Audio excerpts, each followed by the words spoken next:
I've seen some very large numbers over the past few days that show if these numbers stay on, Chinese could lose 10 million jobs very quickly. And even if there is a drop in the tariffs, that they could lose 5 million jobs. Now let's jump over to Treasury Secretary Scott Bessent, because here he is talking about how the tariffs that we have now put on China, which are extremely high, are unsustainable for China, because if we stop buying Chinese crap because it no longer makes financial sense, because it's going to get hit with a big tariff. So then we start making more things here, or other countries that now have more equitable deals with us, equitable I'm using that word in the right way, maybe they can start making stuff and then we'll buy things elsewhere, that it ultimately will be bad for China, because China will be left with tons of factories and workers that have nothing to do, thus lose jobs. And when you have millions of people in China that lose jobs, it ain't good for the communist regime.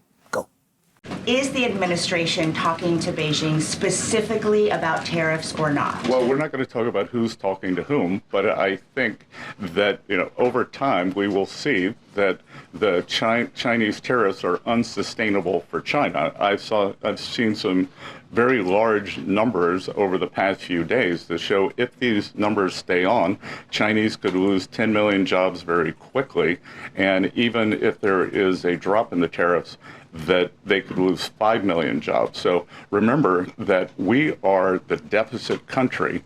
They sell almost 5 times more goods to us than we sell to them. So the onus will be on them to take off these tariffs. They're unsustainable for them. And they are saying you guys are not talking about it. So is that true? Look, they have a different form of government. They're playing to a different audience. So I'm not going to get into the nitty-gritty, again, of who's talking to whom.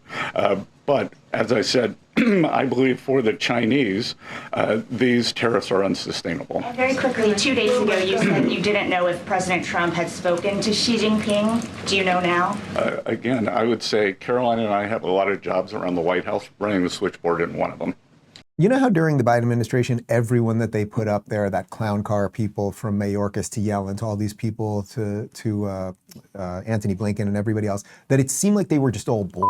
It's like no one said anything directly or cleanly. Like Bessent was really good right there. Like he makes just a clean argument. Now, as David Sachs said yesterday, this stuff has to land, right? We have to find out when the 90 days expires, did we get enough deals with other countries and where does China fall? So we will see. No one can predict that.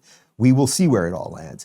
But the broad point of we are putting tariffs on them, and if they suddenly realize that, oh man, the Americans are not buying our crap anymore, we're going to lose 10 million jobs and then people will be pissed and that's going to be trouble for us, that they might be more willing to negotiate. And then he also goes out and says, these guys have a different form of government. They are not, for as corrupt and wrecked and mangled as we are with politics and media and everything else, we still are, I would say, a basically free society. They are not. So you're not going to get into every little nuanced conversation of who talked to who and where negotiations are at with everyone just yet, right? So that's pretty solid stuff. Now, if it all works, Trump has actually just in the last couple of days basically made a promise that he will use the revenue from these better trade deals to eliminate income tax on a huge amount of Americans. I don't know if that's true. Again, that Trump doesn't know if that's true. It's like, where will this all land?